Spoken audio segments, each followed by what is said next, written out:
इस कार्यक्रम के पुण्यार्चक हैं स्वर्गीय श्रीमान सेठ माणिकलाल उगरचंद शाह एवं स्वर्गीय श्रीमती विमल श्री माणिकलाल शाह की पुण्य स्मृति में पुत्र पुत्रवधू पौत्र पौत्री बेटी दामाद एवं समस्त शाह परिवार।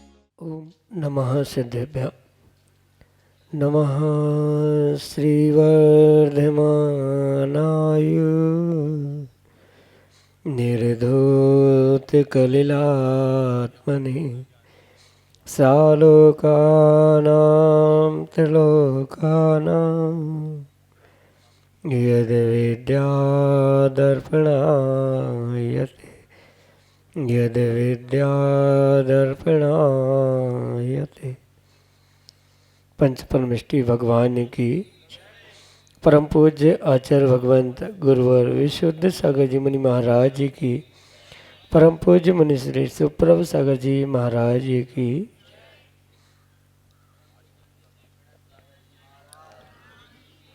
समीचीन विकल्प और सम्यक समाधान।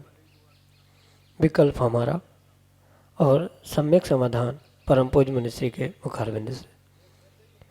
आत्मकल्याण की वह अलौकिक विधा, समीचीन विकल्पों का सम्यक समाधान, जो कि हम सभी परम पूज्य आचार्य भगवंत गुरुवर विशुद्ध सागर जी महाराज के मंगल सुभाषित से उन्हीं के सुयोग से परम पूज्य मुनिश्री सुप्रभ सागर जी महाराज के मुखारविंद से प्राप्त कर रहे हैं। और वही सम्यक समाधान निश्चित ही हमारे मन को एक अनूठी शांति और सुख की अनुभूति कराने वाला है। ऐसे आत्मकल्याण की वह अनूठी विधा प्रारंभ करते हैं। और आज के पहले विकल्प के लिए श्रीमती विनीता जैन विदिशा मध्य प्रदेश से महाराज जी के चरणों में बारंबार नमोस्तु निवेदित करते हुए अपना समीचीन विकल्प रख रहे हैं कि महाराज जी, शास्त्रों में ऐसा कहा जाता है कि किसी व्यक्ति से 6 महीने से ज़्यादा बोलचाल बंद नहीं रखना चाहिए, लेकिन यदि वह व्यक्ति हमेशा अपने बारे में बुरा ही सोचता हो तो उस व्यक्ति से कैसे बात की जा सकती है। और यदि कर भी ली तो फिर उससे मनमुटाव होने वाला है, तो फिर क्या किया जाए। हमारे समीचीन विकल्प का सम्यक समाधान करने की अनुकंपा करें। नमोस्तु महाराज जी, नमोस्तु। ओम नमः सिद्धम।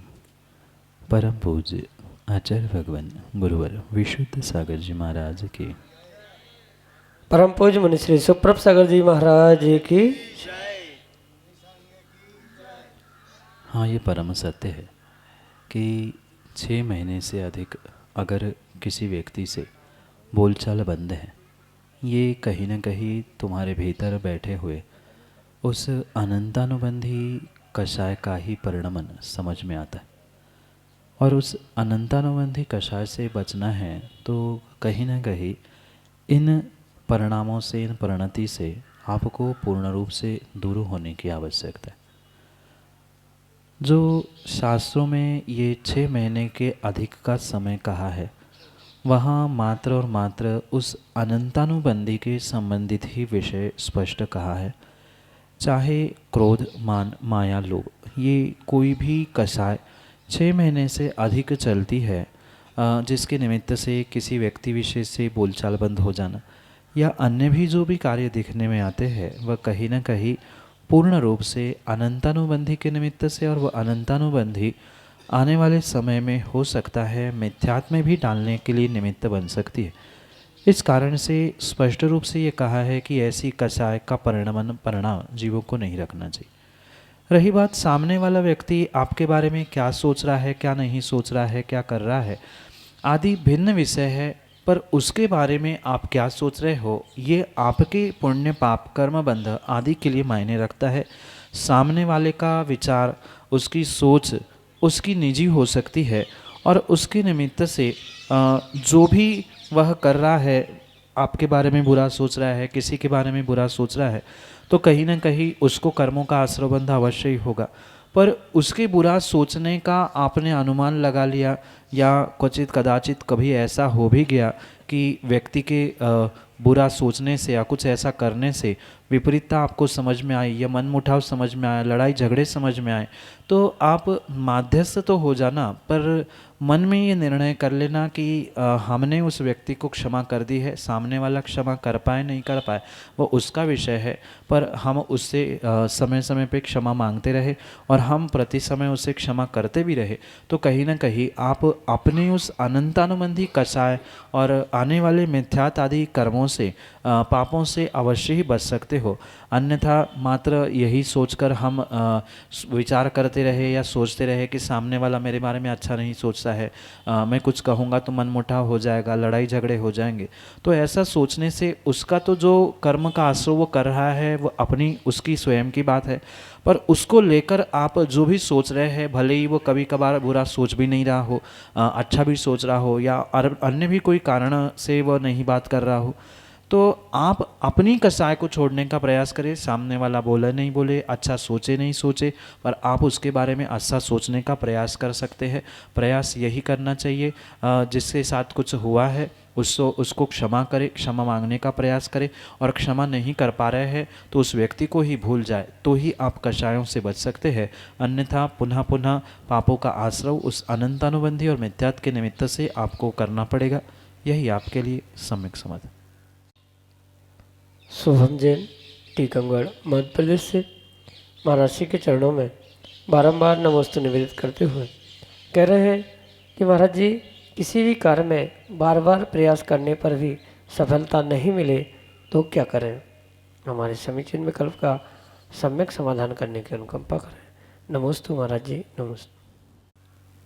करत करत अभ्यास से जड़मति होत सुजान, रस्सी आवत जावत से सिल पर पड़े निशान। ये जो कहावत है ये वास्तविकता में पूर्ण रूप से सत्य है। भले ही किसी कार्य में आपको सफलता नहीं मिल रही है या कितना ही पुरुषार्थ करने पर कोई कार्य फलीभूत नहीं हो रहा है, ऐसे समय पे आपको उस कार्य में सतत पुनः पुनः पुरुषार्थरत होने की आवश्यकता है। कहीं न कहीं आज नहीं तो कल, कल नहीं तो परसों, कभी न कभी नियम से उस विषय को लेकर उस कार्य में आपको सफलता अवश्य ही मिलेगी। जैसे कि कहावत में कहा है कि करत करत अभ्यास से जड़मति होत सुजान, यानी जो जड़मति है, निर्बुद्धि है, वह भी सतत सतत अभ्यास करता है, मेहनत करता है, तो कहीं न कहीं उसका वह अभ्यास उसे ज्ञानी बनाने के लिए कार्यकारी हो ही सकता है। ऐसे ही जीवन के किसी कार्य में आपको अगर सफलता नहीं मिल रही है तो आप उदास होते हुए पुरुषार्थ करना मत छोड़ दे, क्योंकि अगर पुरुषार्थ छोड़ ही देंगे तो सफलता के बिल्कुल ही चांस नहीं बचते हैं, और पुरुषार्थ करते रहेंगे, अभ्यास करते रहेंगे तो हो सकता है आने वाले समय में कुछ पुरुषार्थ की सफलता का कुछ मौका अवश्य ही आपको मिल सकता है। इसलिए ये अवश्य ध्यान रखें कि पुरुषार्थ, पहली बात तो पुरुषार्थ छोड़ना नहीं, यही उत्कृष्ट बात है। पुनः पुरुषार्थ जो आप कर रहे हैं वह वास्तव में सही मायने में हो रहा है कि नहीं हो रहा है, सही दिशा में हो रहा है कि नहीं हो रहा है, सही परसेंटेज में या सही तरीके के साथ साथ सही दिशा के साथ साथ कितनी पोटेंशियलिटीज यानी कितनी तीव्रता से आप पुरुषार्थ कर रहे हो उस सफलता को प्राप्त करने के लिए, आपकी भाव, आपका पुरुषार्थ कैसा है, ये भी वहाँ पर समझने की आवश्यकता है। क्योंकि बहुत सारे जीव पुरुषार्थ तो करते हैं, मेहनत भी करते हैं, पर हो ना हो कहीं ना कहीं उनका पुरुषार्थ, उनकी मेहनत विपरीत दिशा में हो सकती है, या सही समय पर वह पुरुषार्थ नहीं करते हैं। क्योंकि कार्य की सफलता मात्र पुरुषार्थ मेहनत करने से नहीं होती, सही समय पर सही दिशा में सही तरीके से अगर आपने मेहनत की है, पुरुषार्थ की है, तो कहीं ना कहीं उसका फल आपको अवश्य ही मिलेगा। ज़रूरी नहीं है कि आपने सोचा है तत्काल उसका फल आपको मिले।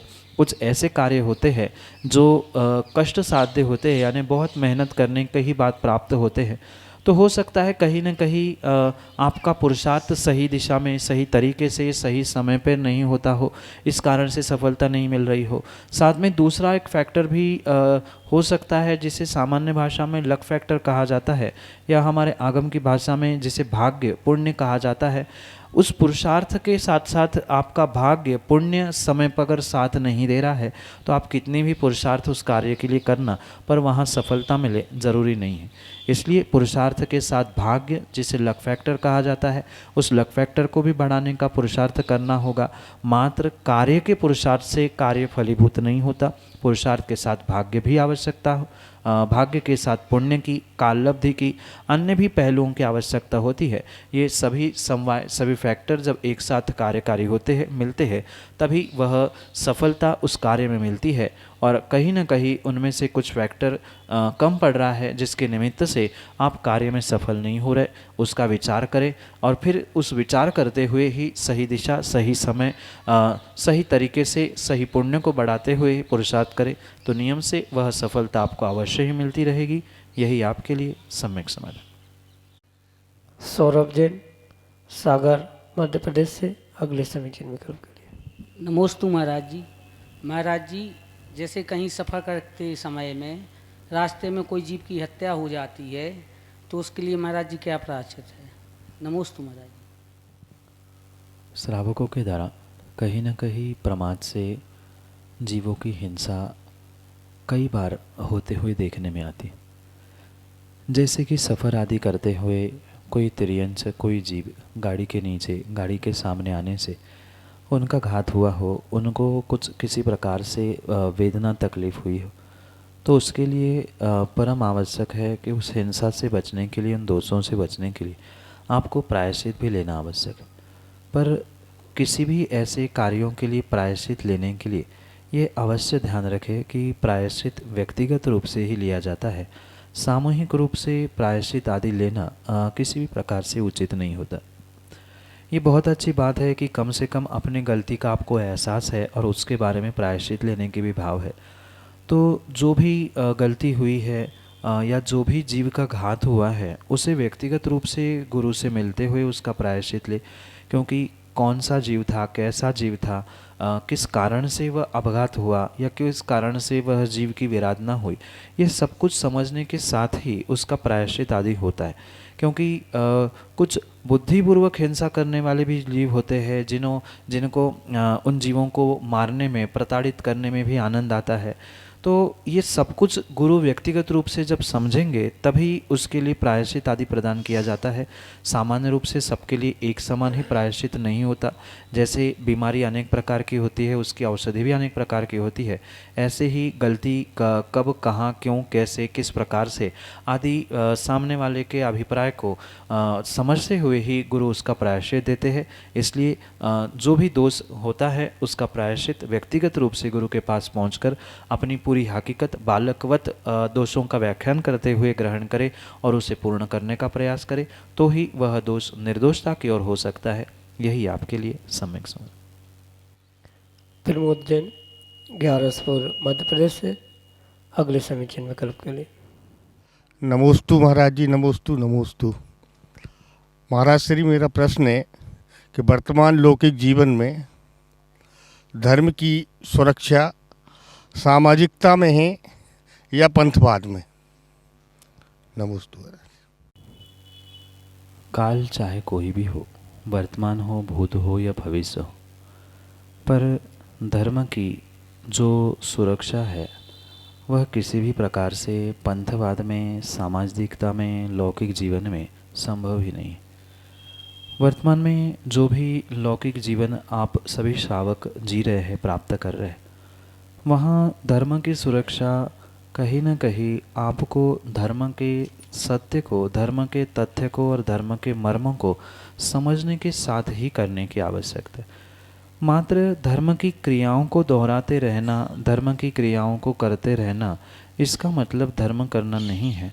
अपितु वास्तविकता में पहले धर्म क्या है, धर्म का स्वरूप क्या है, धर्म की क्रिया क्यों की जाती है आदि सब कुछ समझने की आवश्यकता है। तभी आपका वह धर्म, धर्म की क्रिया आपके लिए फलीभूत हो सकती है। अन्यथा जो सामाजिकता को लेकर धर्म वर्तमान में दिखाई दे रहा है वह किसी भी प्रकार से आपके जीवन के लिए फलीभूत करने वाला हो ही नहीं सकता, क्योंकि धर्म, सामाजिकता, पंथवाद, संतवाद, ग्रंथवाद कोई भी वाद विवाद बनाता ही नहीं है। जितने वाद विवाद है, जितने विकल्प है, उन सभी विकल्पों को और वाद विवादों को दूर करने का ही वास्तविक कार्य धर्म करता है। इसलिए अवश्य ध्यान रखें कि धर्म की सुरक्षा अगर करने का आपका भाव है, आपका विचार है, तो आप ये अवश्य ध्यान रखें कि धर्म की सुरक्षा आपको धर्म के मर्म को और वास्तविकता को समझने के साथ ही करने की आवश्यकता है। बहुत सारे जीव वर्तमान में ये कहते हैं कि धर्म की सुरक्षा करने के लिए हम किसी से भी लड़ सकते हैं, युद्ध कर सकते हैं, किसी को मारपीट भी सकते हैं, हिंसा भी कर सकते हैं। तो ये वास्तविकता में उनकी सोच भले ही कितनी सामाजिक है, सबको साथ लेकर या अपने धर्म के प्रति राग अनुराग रूप समझ में आ रही है, पर सत्यता ऐसी नहीं है, क्योंकि आगम में आचार्यों ने अहिंसा को ही धर्म कहा है और सामाजिकता के रूप में या अन्य भी किसी निमित्तों से आप उस धर्म को, धर्म की सामाजिकता को प्राप्त करने का प्रयास करेंगे तो कभी भी वह आपके लिए पुण्यदायी फलदायी हो ही नहीं सकता। इसलिए सामाजिकता से और पंथवादों से हटते हुए ही धर्म की वास्तविकता जो है, जिसे सामान्य रूप से अहिंसा रूपी धर्म कहा जाता है, उस अहिंसा रूपी दया रूपी धर्म को समझने के लिए कहीं न कहीं जो लौकिक सामाजिकता वर्तमान में दिखाई दे रही है कि किसी के साथ भी कहीं भी पहुंचकर कहीं भी प्रणाम कर लेना या अन्य जो कुछ भी विनय मिथ्यात्व रूपी दिखता है या पंथवाद जैसे एकांत मिथ्यात्व रूपी जो जीव दिखते हैं, उन दोनों में भी किसी भी प्रकार से धर्म होता ही नहीं है। क्योंकि शायद आपने अगर सुना हो, पढ़ा हो, तो मिथ्यात्व के आचार्य भगवंतों ने 5 भेद बताए हैं। उन 5 भेदों में अगर किसी पंथ में उलझा है तो वह एकांत मिथ्यात्ववादी है। साथ में अगर किसी सामाजिकता को लेते हुए हम इनको भी मानते हैं, उनको भी मानते हैं, इनके पास भी पहुंचते हैं, उनसे भी आदि आदि अगर सबको मानते हैं एक समान ही सच्चे देवशास्त्र गुरु के वास्तविक स्वरूप को भूलकर, तो कहीं न कहीं वह विनय मिथ्यात्व के अंतर्गत ही आता है। इसलिए इन बातों को समझते हुए ही इस मिथ्यात्व से दूर होते होते ही धर्म की वास्तविकता जो सम्यक धर्म में है, सम्यक दर्शन प्राप्त करने में है, उससे ही वैसे ही प्राप्त करने और समझने की आवश्यकता है। कहीं न कहीं जो सामाजिकता को लेकर जो धर्म को एक बहुत संकोचित बनाया गया है, भले ही लोग कहते हैं कि सामाजिकता को प्राप्त कराने से धर्म विशालता को प्राप्त होता है, पर वास्तविकता ये नहीं है। कहीं ना कहीं वहाँ कुछ सामाजिक तत्वों को ही लेकर वह केंद्रित होने के कारण से वह धर्म सुरक्षित नहीं हो सकता। हमारा जो विश्व धर्म है वह अहिंसा रूपी वास्तविकता में पूर्ण रूप से सभी जीवों को ही समाविष्ट करने वाला है। इसलिए अलग से उसमें लौकिकता, सामाजिकता, पंथवाद आदि आदि किसी भी प्रकार से है ही नहीं है। इसलिए इन सबसे परे होते हुए ही धर्म के वास्तविकता को समझते हुए वर्तमान समय में, भूत भविष्य सभी समय में हमें लौकिक जीवन जीने की आवश्यकता है। भले ही वर्तमान का काल क्यों ना हो, पर फिर भी अगर धर्म को सुरक्षित करना है तो संतवाद, पंथवाद, धर्मवाद आदि आदि जातिवाद या सामाजिकवाद आदि को भी छोड़ते हुए ही सार्वभौमिक अहिंसा धर्म को समझना होगा और उनकी क्रियाओं को भी तदनुकूल ही समझते हुए जीवन में उतारने की आवश्यकता है। तभी धर्म की सुरक्षा होगी, अन्यथा नहीं। यही आपके लिए सम्यक समाधान। प्रवीण जैन नायक, बानपुर, उत्तर प्रदेश से अगले समीचीन विकल्प के लिए। आचार्य भगवान श्री विश्वेश सागर जी महाराज की जय हो। मुनि त्रय के चरणों में बारंबार नमोस्तु हुए। आगामी 28 नवंबर से 4 दिसंबर तक होने वाले पंचकल्याणक में मुनि श्री के साथ अक्षय क्षेत्र बानपुर जी की वंदना करने का क्या फल मिलता है? नमोस्तु महाराज जी, नमोस्तु। किसी मुनि संघ का, मुनिराजों का सानिध्य मिलना ही वर्तमान में बहुत बहुत सातिशय पुण्य का ही उदय माना जाता है। क्योंकि बिना पुण्य के उदय से निर्ग्रंथ गुरु, मुनि आदियों का सानिध्य समाज को, नगरवासियों को और भव्य जीवों को प्राप्त नहीं होता। विरले ही कुछ पुण्यात्मा जीव ऐसे होते हैं जो उस मिले हुए उस संबंध का, सन्निधि का, संयोग का कहीं न कहीं सदुपयोग करते हुए अपने आने वाले जीवन को, आने वाले समय को बदलने का पुरुषार्थ करते। क्योंकि गुरु का सानिध्य ही एक सर्वश्रेष्ठ कार्य हुआ करता है। फिर अगर गुरु का सानिध्य किसी अतिशय क्षेत्र आदि में हमें प्राप्त हो रहा है, सिद्ध क्षेत्र आदि में प्राप्त हो रहा है, वह तो बिल्कुल सोने पर सुहागा की समान ही सातिशय पुण्य में भी बहुत तीव्र सातिशय पुण्य के उदय रूप ही समझने की आवश्यकता है।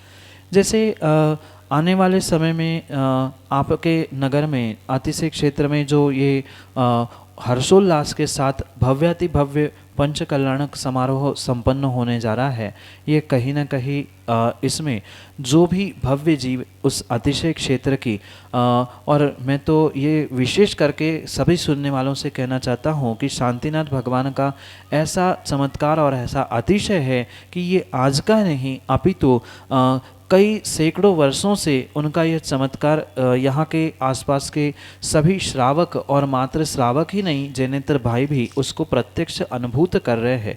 और जो एक बार उनके चरणों में आकर श्रद्धा के साथ नमन करता है, नमस्कार करता है, उसकी जीवन की बहुत सारी समस्या अपने आप ही हल हो जाती है। ये साक्षात हमने भी और कई सारे जीवों ने अनुभव किया। और मुख्य अतिशय जैसे भगवान की प्रतिमा का बढ़ना आदि तो बात भिन्न है, पर साक्षात आपने देखा है कि मात्र 45 दिनों में जो आपके उस अतिशय क्षेत्र का मानस्तंभ बन के खड़ा हुआ था, ये भी एक बहुत बड़ी चुनौती थी। ऐसे कई सारे अतिशय आपके इस अतिशय क्षेत्र बानपुर के शांतिनाथ भगवान के है, तो पुनः गुरु का सानिध्य मिलना, पुनः भगवान के पंचकल्याणक का निमित्त मिलना, अतिशय क्षेत्र की वंदना करना, ये पुण्य पुण्य पुण्य 3 गुना पुण्य नियम से उन भव्य जीवों को मिलने की संभावना है, जो कहीं न कहीं दिगंबर मुनियों के सानिध्य में होने वाले इस पंचकल्याणक और अतिशय क्षेत्र की वंदना करते हुए अपनी सहयोगिता, अपनी सहभागिता प्रदान करने का प्रयास करता है। यही आपके लिए सम्यक समाधान। श्रीमती वर्षा सौरभ जैन, सागर, मध्य प्रदेश से अगले समीचीन विकल्प के लिए। महाराज जी के श्री चरणों में बारंबार नमोस्तु। महाराज जी, त्र्यंच गति के जीव आपस में क्यों लड़ते हैं? क्योंकि ना तो उनके पास कोई संपत्ति है और ना कोई रिश्तेदारी, जैसे ना देवरानी जेठानी ना सास बहू, तो फिर वो जीव आपस में क्यों लड़ते हैं? नमोस्तु महाराज जी। माँ, कहीं ना कहीं चारों गतियों में जो जीवों की परिणति और परिणाम बताए गए, वहाँ अपनी अपनी कषायों की सत्ता की मुख्यता कही गई। देवों में भी कहीं न कहीं परस्पर में ईर्ष्या भावों को लेकर कुछ अंशों में भले ही साक्षात वे एक दूसरे को लड़ते मारते हुए मिलते नहीं हैं, प्रमाण नहीं मिलता, पर मानसिक युद्ध देवों में भी देखने में आता है, क्योंकि एक दूसरे का ऐश्वर्य आदि देखकर ईर्ष्या भाव हो जाना। नारकियों का युद्ध, उनकी लड़ाई तो सबको प्रसिद्ध ही है। और इंसानों की देवरानी जेठानी हो, सास बहू हो, घर के संबंध, धन संपत्ति, भाई बहन आदि को लेकर लड़ने वाले उनका भी स्वाभाविक स्वरूप सबके सामने है। त्रियंचों के भी निमित्त से हमें यही विषय समझने की आवश्यकता है कि चारों गतियों की जब अपनी अपनी कसाय कही है, जैसे देवों की मुख्यता से लोभ कसाय कही जाती है, नारकियों की क्रोध कसाय कही जाती है, मनुष्यों की मान कसाय कही जाती है, तो तिर्यंचों के पास भी कहीं न कहीं माया कसाय की पूर्ण सत्ता हुआ करती। और जहाँ सत्ता का प्रादुर्भाव होता है, सत्ता की सत्ता होती है, उस कषायों की सत्ता होती है, कहीं न कहीं वहाँ पर विकल्प होना, पुनः उस विकल्पों को लेकर आपस में परस्पर में प्रतिद्वंद्व होना, ये भी देखने में अवश्य ही आता है। इसलिए वहाँ पर उस माया कषाय की सत्ता के निमित्त से जो उन जीवों का परिणमन हो रहा है, परिणाम हो रहा है, वहाँ पूर्ण रूप से उनकी उस कषाय को भी आपको लड़ाई के रूप में समझने की आवश्यकता है। इतना ही मात्र नहीं, अपितु कहीं न कहीं पूर्व जाति के, पूर्व समय के संस्कार भी जीव को उद्घाटित वहाँ पर होने की पूर्ण रूप से संभावना है, जिसे शास्त्रीय भाषा में जाति स्मरण आदि कहा जाता है। कि कहीं न कहीं ये तो आप बहुत अच्छे से जानते ही है कि इंसानों के लिए भले ही धन दौलत परिवार आदि ये निमित्त मिलते हैं, पर कहीं ना कहीं उन जीवों का पिछले जन्म का कर्मों का वैसा नियोग नहीं होता तो लड़ते हुए भी नहीं मिलते। तो कहीं ना कहीं ये उनकी पूर्व जाति का जो स्मरण उन्हें हुआ है कि हाँ यही व्यक्ति था, यही जीव था, पिछले जन्म में उसने मुझे मारा था। कभी कभी वह कुअवधि ज्ञान भी तिर्यंचों को होने की संभावना है। जैसे नारकियों को तो कुअवधि ज्ञान होता ही होता है, या कुअवधि नहीं भी है तो श्रुत ज्ञान के निमित्त से भी जाति स्मरण हो सकता है, या जाति स्मरण भी नहीं हुआ तो कर्मों का नियोग ही ऐसा होता है। जैसे कोई इंसान यात्रा में भी चलते चलते मिलता है तो ऐसा कभी कभी आपको भी लगता है कि उसके पास जाके हम बात करें। कुछ ऐसे व्यक्ति भी मिलते हैं जो बगल में आके बैठ भी जाए तो हमें लगता है ये जल्दी से निकल जाए। तो ये जैसे कर्मों का नियोग हम इंसानों में होता है, ऐसे ही कर्मों का नियोग उन तिर्यंचों में भी अवश्य हुआ करता है, और उसी कारण से उनकी लड़ाई दिखती है। मात्र इतना ही नहीं, साथ में जो 4 संज्ञाएं कही जाती है, परिग्रह संज्ञा, मैथुन संज्ञा, आहार संज्ञा आदि, इन संज्ञाओं के निमित्त से भी वह कषाय उत्पन्न होती हुई देखने में आती है। मैथुन संज्ञा पूर्ण नहीं हो रही है, उनकी परिग्रह संज्ञा है। जैसे धन दौलत भले ही नहीं पर रोटी आदि के लिए वह श्वान लड़ते हुए दिखते हैं, अपना स्थान अपने मोहल्ले में पहुंचने पर वह कुत्ते लड़ते हुए देखते हैं। ये कहीं ना कहीं जाति स्मरण, पूर्व कषाय, पूर्व कर्मों का संबंध, इन सभी के निमित्त से भी वे तिर्यंच लड़ते हुए मिलते हैं। यही आपके लिए सम्यक समाधान। जय जन बंधु, हम सब लाभ ले रहे थे लोकप्रिय कार्यक्रम सम्यक समाधान का। प्रतिदिन कार्यक्रम का प्रसारण ठीक 4 बजे आदिनाथ टीवी चैनल के माध्यम से होता है एवं 5:13 पे यूट्यूब चैनल सुप्रवाच के माध्यम से होता है। अगर आप घर बैठे अपने विकल्प हम तक पहुंचाना चाहते हो तो हमारा व्हाट्सएप का नंबर 8707548811 नंबर आप नोट कर सकते हैं। 8707548811 यह व्हाट्सएप का नंबर है। इस पे आप अपने विकल्प हमें व्हाट्सएप के द्वारा भेज सकते हैं। आने वाले 28 तारीख से बानपुर अतिशय क्षेत्र क्षेत्रपाल जी में मुनिश्री संघ के सानिध्य में एक भव्य गजरत पंचकल्याणक महोत्सव का आयोजन होने वाला है। आप सभी लोग उस कार्यक्रम का प्रसारण यूट्यूब चैनल सुप्रवाच के माध्यम से देख सकते हैं एवं साक्षात वहां उपस्थित होकर मुनिश्री के प्रवचन एवं गजरत फेरी का आनंद भी ले सकते हैं। 2:30 पे आदिनाथ टीवी चैनल के माध्यम से भी मुनिश्री के प्रवचन का प्रसारण होता है। आप सब लोग घर बैठे आदिनाथ टीवी के चैनल माध्यम से भी मुनिश्री के प्रवचन का लाभ ले सकते हैं। मुनिश्री के चरणों में कोटिशा नमोस्तु करते हुए आज के इस कार्यक्रम को यही पे विराम देते हैं। नमोस्तु नमोस्तु नमोस्तु। इस कार्यक्रम के पुण्यार्जक थे स्वर्गीय श्रीमान सेठ माणिकलाल उगरचंद शाह एवं स्वर्गीय श्रीमती विमल श्री माणिकलाल शाह की पुण्य स्मृति में पुत्र पुत्रवधू, पौत्र पौत्री, बेटी दामाद एवं समस्त शाह परिवार।